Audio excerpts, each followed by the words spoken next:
titans converge as Government of Karnataka announces 28th edition of Bangalore Tech Summit, Asia's largest tech event to be held at BEAC. Highlights: BTS 2025 to debut at BEAC with global participation. 10 conference tracks aligned with Futurize theme. Over 1 lakh attendees expected at BTS 2025 Summit to spotlight global tech and sustainability. Goke hosts 200 plus CEOs for a breakfast meet ahead of BTS 2025. Karnataka unveils tech landscape progress report, launches Catalyst ODB cell. Bangalore, 11th August 2025, Shri Priyank Khadge, Hobbielli Minister for Information Technology and Biotechnology and RDPR, Government of Karnataka, announced the 28th edition of Asia's largest technology show, Bangalore Tech Summit, at a press conference held in Bangalore today. Scheduled from 18 to 20 November 2025, BTS 2025 will once again position Bangalore at the forefront of global tech innovation and collaboration. To meet the growing scale and demand of the event, BTS 2025 will, for the first time, be hosted at the Bangalore International Also, we are running close to 20 centers of excellence. That is where I think the main strength of this ecosystem is. Indicator is the kind of investment that they are getting. So more than 50% of all funded startups come from Karnataka. We have more than 50 unicorns, and total funding which has been raised by these startups is close to 71.19 billion. It's a staggering amount, and large, the entire credit goes to the very young, very innovative kind of people, and the entire investment in building the entrepreneurial ecosystem in Karnataka. ಸನ್ಮಾನ್ಯ ಪ್ರಿಯಾಂಕ್ ಖರ್ಗೆ ಸಾಹೇಬ್ರ ಒಂದು ನೇತೃತ್ವದಲ್ಲಿ Ashoka ಹೋಟ್ಲಿಂದ Bangalore palace, ಐತಿಹಾಸಿಕವಾದಂತ Bengaluru palace ಅಲ್ಲಿ ಆ ಒಂದು ಕಾರ್ಯಕ್ರಮ ನಾವು ಇತ್ತೀಚಿನ ವರ್ಷಗಳಲ್ಲಿ ಮಾಡ್ಕೊಂತ ಬಂದು ಕಳೆದ ವರ್ಷ ಮಾತಾಡ್ತಾ ಇರ್ಬೇಕಾದಂತ ಸಂದರ್ಭದಲ್ಲಿ ಸಭೆಯಲ್ಲೇ ನಾನು ಹೇಳಿದೆ that the Bangalore Palace is a very iconic building.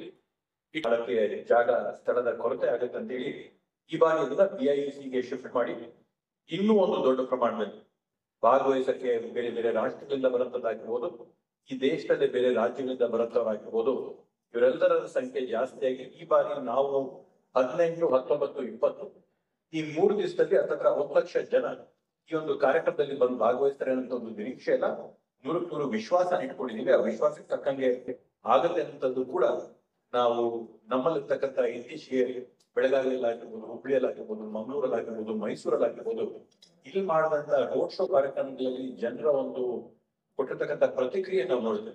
ಅಥವಾ ಡೆಲ್ಲಿಯಲ್ಲಿ ನಡೆದಂತ ಅಂಬಾಸಿಡರ್ ಸಮಿಟ್ ಅಲ್ಲಿ ಬೇರೆ ಬೇರೆ ವಿದೇಶಗಳಿಂದ ಬಂದಂತ ಅಂಬಾಸಿಡರ್ಸ್, ಕಾನ್ಸುಲೇಟ್ ನ ಸದಸ್ಯರು ಬಂದು ಭಾಗವಹಿಸಿ ಅವರ ಪ್ರತಿಕ್ರಿಯೆ ನೋಡಿದ್ರೆ 100% ನಾವೇನು 1 ಲಕ್ಷ ಜನರ ಒಂದು ನಿರೀಕ್ಷೆ ಇಟ್ಕೊಂಡಿದೀವಿ. ಅದನ್ನ ನಾವು ಪೂರೈಸ್ತೀವಿ ಅನ್ನೋ ಸಂಪೂರ್ಣವಾದಂತ ಒಂದು ವಿಶ್ವಾಸ ಇದೆ. ಯಾವ ರೀತಿಯ ಒಂದು ತಿಂಗಳಿಂದ ನಾವು ಕರ್ನಾಟಕವನ್ನ ಯಾವ ರೀತಿ ಒಂದು ಸ್ಕಿಲ್ ಕ್ಯಾಪಿಟಲ್ ಮತ್ತೆ ನಾಲೆಜ್ ಕ್ಯಾಪಿಟಲ್ ಆಗಿ ನಾವು ಜಾಗತಿಕ ಮಟ್ಟದಲ್ಲಿ ಪೊಸಿಷನ್ ಮಾಡಬಹುದು ಅಂತ ಪ್ರಯತ್ನವನ್ನ ನಡೆಸ್ತಾ ಇದ್ದೇವೆ. ಅದಕ್ಕೋಸ್ಕರ ಈಗಾಗಲೇ ಹಿಂದಿನ ತಿಂಗಳು ನಾವು ಗ್ಲೋಬಲ್ ಇನೋವೇಷನ್ ಅಲಯನ್ಸ್ ಅಂತ ಏನು 35 ದೇಶಗಳ ಜೊತೆ ನಮ್ದು ಒಪ್ಪಂದ ಇದೆ, ಅವ್ರ ಜೊತೆ ಮೀಟಿಂಗ್ ಮಾಡಿದ್ವಿ. ಅಲ್ಲಿ ನಮ್ಮ ರಾಜ್ಯದ ಏನು ಶಕ್ತಿ ಇದೆ ಅದನ್ನ ಅವ್ರಿಗೆ ತಿಳಿಸಿದ್ವಿ.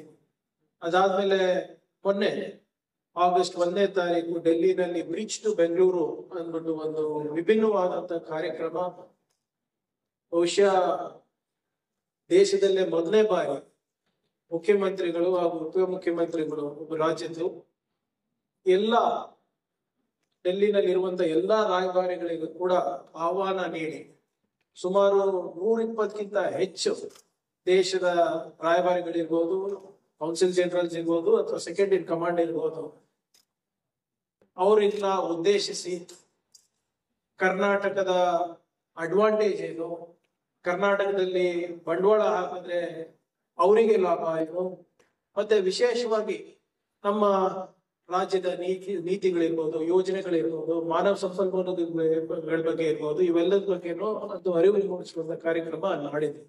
ಬಹಳ ಉತ್ತಮವಾದಂತಹ ಪ್ರತಿಕ್ರಿಯೆ ಕೂಡ ಅದಕ್ಕೆ ಸಿಕ್ಕಿದೆ.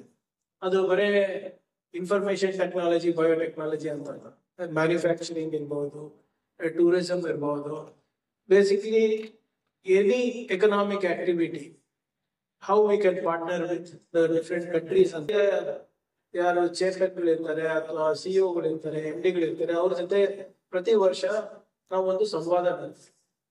ಅವರ ಸಲಹೆಗಳನ್ನ ಪಡಿತೀವಿ. ಒಂದು ನೀಲಿ ನಕ್ಷೆಯನ್ನ ನಾವು ತಯಾರು ಮಾಡ್ತೀವಿ. ಅದು ನೀತಿಗಿರ್ಬೋದು, ನಾವು ಬರೀ ಅವ್ರಿಗೆ ಕರ್ದಿ ಇಲ್ಲಿ ಅವ್ರ ಜೊತೆ ತಿಂಡಿ ತಿನ್ನೋದಲ್ಲ, ಅವ್ರು ಕೊಟ್ಟಂತ ಸಲಹೆ ಬಗ್ಗೆ ನಾವು ಏನು ಅನುಷ್ಠಾನ ತಂದಿರೋ ಒಂದು ಆಕ್ಷನ್ ಟೇಕನ್ ರಿಪೋರ್ಟ್ ಕೂಡ ನಾವು ಕೊಡ್ತೀವಿ. ಹಿಂದೆ ಅವ್ರು ಏನ್ ನಾವು ಕೊಡ್ತೀವಿ. ಇದೆಲ್ಲ ಯಾಕೆ ಹೇಳ್ತಾ ಇದೀನಿ ಅಂದ್ರೆ, ಖಾಸಗಿ ಸಂಸ್ಥೆಗಳಿರ್ಬೋದು ಅಥವಾ ಅವರ ಮೇನ್ ಕಂಪನಿಗಳು ಯಾವ್ದು ಯುರೋಪ್ನಲ್ಲಿರ್ಬೋದು, ಅಮೆರಿಕನಲ್ಲಿರ್ಬೋದು, ಅಥವಾ ಬೇರೆ ಏಷ್ಯಾದಲ್ಲಿರ್ಬೋದು, ಆಸ್ಟ್ರೇಲಿಯಾ ಇರ್ಬೋದು, ಅವರಲ್ಲಿ ಒಂದು ನಂಬಿಕೆ ಮೂಡಿಸುವಂತ ಕೆಲಸ ಇದೆ. ಇಲ್ಲ, the government of Karnataka is serious about investment, is open for business, is open for skilling, is open for innovation, is open for invention ಅಂತ ಒಂದು ಸ್ಪಷ್ಟವಾದಂತ ಸಂದೇಶ ಕಲಿಸಲಿಕ್ಕೆ ನಾವು ಇವೆಲ್ಲ ಎಕ್ಸರ್ಸೈಸ್ ಅನ್ನ ನಾವು ಮಾಡ್ತಾ ಇದ್ದೇವೆ. ಬೆಂಗಳೂರು ಟೆಕ್ ಸಮಿಟ್ ಕೂಡ ಅದೇ ನಿಟ್ಟಿನಲ್ಲಿ, ಅದೇ ದಿಕ್ಕಿನಲ್ಲಿ ಒಂದು ಪ್ರಾಮಾಣಿಕ ಪ್ರಯತ್ನ ಸರ್ಕಾರದಾಗಿದೆ. ಶರತ್ ಅವ್ರು ಹೇಳಿದಂಗೆ ನಾವು ನಮ್ಮ SM ಕೃಷ್ಣ ಸಾಹೇಬ್ ಇದ್ದಾಗ ಅದನ್ನ ಪ್ಯಾಲೇಸ್ ಗ್ರೌಂಡ್ಸ್ ನಲ್ಲಿ ಮಾಡ್ತಾ ಇದ್ವಿ.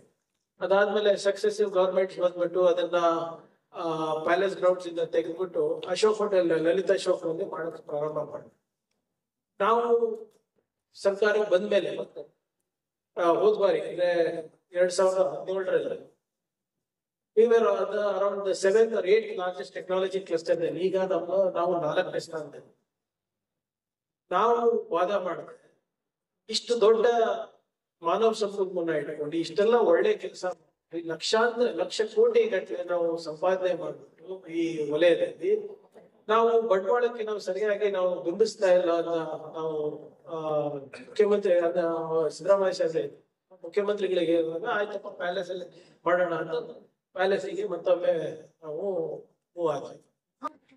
2017ರಲ್ಲಿ ಏನು ಒಂದು ವಿಶ್ವ ಮಟ್ಟದಲ್ಲಿ ನಮ್ಗೆ ಒಂದು ರೆಕಗ್ನಿಷನ್ ಸಿಕ್ತು, ಅದು ಬೆಳ್ಕೊತಾನೆ ಹೋಗಿದೆ. ಇವತ್ತೇನು ನಾವು ನೋಡ್ತಾ ಇದ್ದೀವಿ, ಈ 2025ರಲ್ಲಿ ವಿದೇಶದಿಂದಾನೇ ಹೆಚ್ಚು ಕುತೂಹಲ ಇದೆ ಈ ಟೆಕ್ ಸಮಿಟ್.